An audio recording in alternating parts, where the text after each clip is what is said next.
I just wanted to just note, since you gave him a shout out, Hunter Stiers at the U.S. Naval Institute and their Maritime Counterinsurgency Initiative, which has been going on for quite some time. So we'll make sure we mention that in the show notes.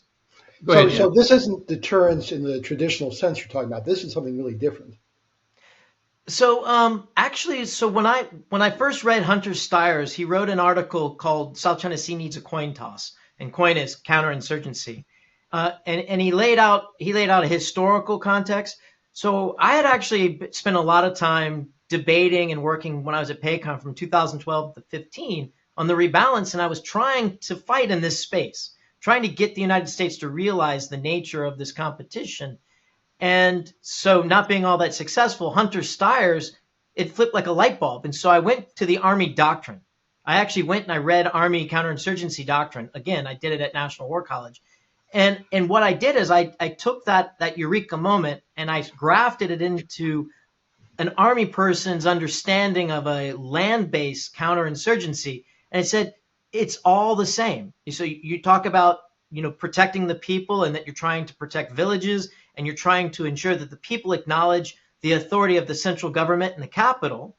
That's the same thing as ensuring that fishermen, in the middle of the South China Sea are acknowledging that they can fish inside their country's EEZ waters and that's where they're fishing.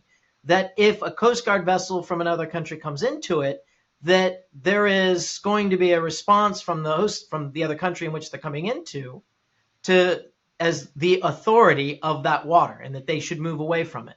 So it all grafted very nicely. And a lot of the Army folks, when I first started talking about this with them, they said, that's impossible. It's a land thing. And they said, no, look at your doctrine. And then I walked through the example of fishermen going after natural resources on the seabed, and then how that impacted governments. And then the light bulb went off too. So, I mean, Hunter Stiers was onto something, and it's been very helpful, I think, in the debate here in DC. Well, so first of all, I'm going to want to know how much Hunter gave you to give him so many shout outs in a single podcast, but we'll have to give him hell about that later.